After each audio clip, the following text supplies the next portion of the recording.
రెడ్డి ఆంధ్రప్రదేశ్ రైతు సంఘం జిల్లా ప్రధాన కార్యదర్శి. ఈరోజు దేశవ్యాప్తంగా కార్మిక సంఘాలు, రైతు సంఘాలు, వ్యవసాయ కార్మిక సంఘాల ఆధ్వర్యంలో సార్వత్రిక సమ్మె జయప్రదంగా జరుగుతూ ఉంది. కేంద్ర ప్రభుత్వం తీసుకొచ్చినటువంటి 4 లేబర్ కోడ్లను రద్దు చేయాలని, 2025 విద్యుత్ చట్టాన్ని రద్దు చేయాలని, అదేవిధంగా ఏదైతే గతంలో ప్రధానమంత్రి నరేంద్ర మోడీ పార్లమెంటు సాక్షిగా వ్రాతపూర్వకంగా ఇచ్చినటువంటి హామీ ఏదైతే ఉందో దాన్ని అమలు చేయాలని డాక్టర్ స్వామినాథన్ కమిటీ సిఫారసులను అమలు చేయడం ద్వారా C2+50ని అమలు చేయడం ద్వారా రైతాంగాన్ని ఆదుకోవాలని, అదేవిధంగా గత 2 సంవత్సరాల కాలంలో రైతుల మీద, కార్మికుల మీద పెట్టినటువంటి కేసులన్నింటినీ రద్దు చేయాలని, 750 మందికి పైగా మరణించినటువంటి వాళ్ళ కుటుంబాలకి ఎక్స్‌గ్రేషియా ఇవ్వాలని, జాతీయ ఉపాధి హామీ పథకాన్ని కొనసాగించాలని, రామ్జీ చట్టాన్ని రద్దు చేయాలని చెప్పి కోరుతూ ఈరోజు దేశవ్యాప్తంగా ఈ నిరసన కార్యక్రమం సార్వత్రిక సమ్మె జరుగుతూ ఉంది.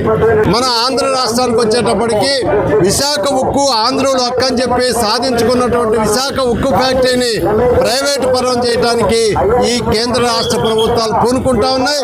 రాష్ట్ర ప్రభుత్వం ఇదేమని కూడా విశాఖ ఉక్కుని ప్రైవేటు పరం చేయడానికి వీల్లేదని ఒక్క మాట కూడా ఈ రాష్ట్రంలో అధికారంలో ఉన్నటువంటి కూటమి పార్టీని ఏవి కూడా మాట్లాడట్లా.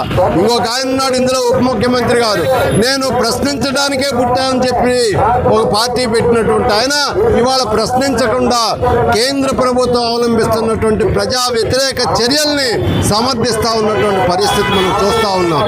బ్రహ్మనాయుడు, ప్రకాశం జిల్లా bank employees coordination committee joint general secretary.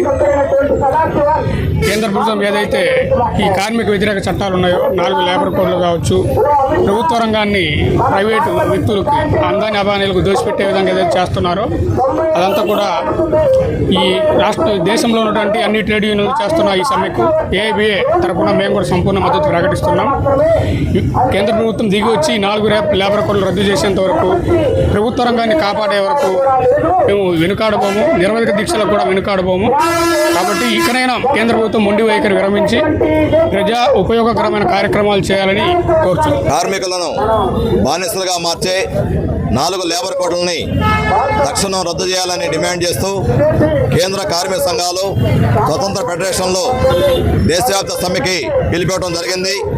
ఆ సమ్మెలో భాగంగా ఈరోజు జిల్లాలో ఉన్నటువంటి municipality, Anganwadi, ASHA, medical reps, అలాగే ఆర్టీసీ, బ్యాంకర్స్, పోస్టలు, BSNL, అన్ని రకాల ఆటో రవాణా రంగ కార్మికులు, హమాలీ కార్మికులు, అన్ని రంగాల కార్మికులు ఈరోజు స్వచ్ఛందంగా తమ విధులని బహిష్కరించి సమ్మెలో చేయడం జరుగుతూ ఉంది.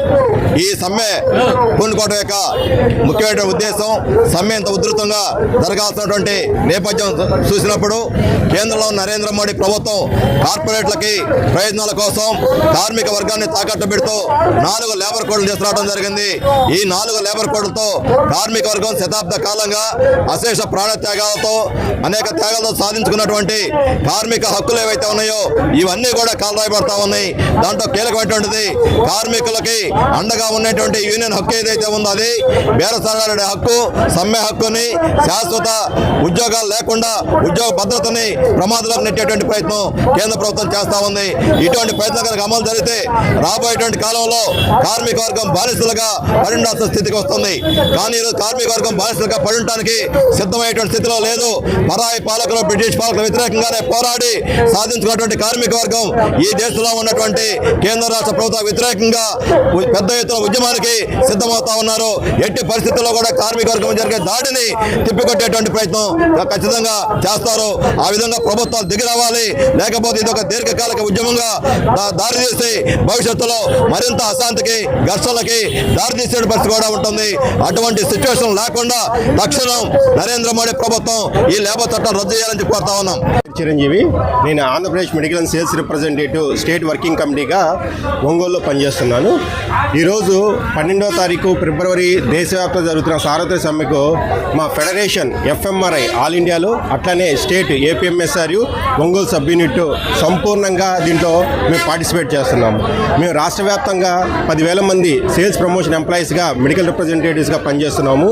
ఈరోజు కేంద్ర ప్రభుత్వం నవంబర్ 27వ తారీఖు ప్రవేశపెట్టిన 4 లేబర్ కోడ్లు నోటిఫై చేస్తున్న దాన్ని నిరసనగా మాకంటూ మెడికల్ రిప్రజెంటేటివ్కి ఉన్న సేల్స్ ప్రమోషన్ ఎంప్లాయీ యాక్ట్ని అమలు చేయాలని, 4 లేబర్ కోడ్లు రద్దు చేయాలి. అట్టని మెడికల్ రిప్రజెంటేటివ్స్కి ఖచ్చితమైన పని విధానం ఇంతవరకు రూపొందించలేదు. ఖచ్చితమైన పని విధానం రూపొందించకపోవడం వల్ల మమ్మల్ని యాజమాన్యాలు డిజిటల్ వర్క్ ఫామ్లో, ఫిజికల్ వర్క్ ఫామ్లో మా దగ్గర చాలా వర్క్ ప్రెషర్ పెంచడం జరిగింది. సేల్స్ ఆధారిత వేధింపులు పెరిగాయి, విక్టిమైజేషన్స్, ట్రాన్స్ఫర్స్ పెరిగాయి. కనీస వేతనం మెడికల్ రిప్రజెంటేటివ్స్ హైలీ స్కిల్డ్ వర్కర్స్గా గుర్తించి 26,910 రూపాయలు మేము అడగటం జరుగుతుంది. అటువంటి అమలు కూడా ఇంతవరకు నోచుకోలేటం జరిగింది. అట్లనే మేము దినవారీ వర్క్లో, డైలీ వర్క్లో మాకు మా ప్రైవసీకి ఇబ్బంది కలిగించేలాగా మాకు జియో ట్యాగింగ్, జియో ఫెన్సింగ్ ఇటువంటి ఇంట్రూషన్ మాలో చేరుస్తున్నారు. ఇవన్నీ కూడా వ్యతిరేకిస్తూ ఈరోజు దేశవ్యాప్తంగా మేము ఒకరోజు సార్వత్రిక సమ్మెలో పాల్గొనడం జరిగింది.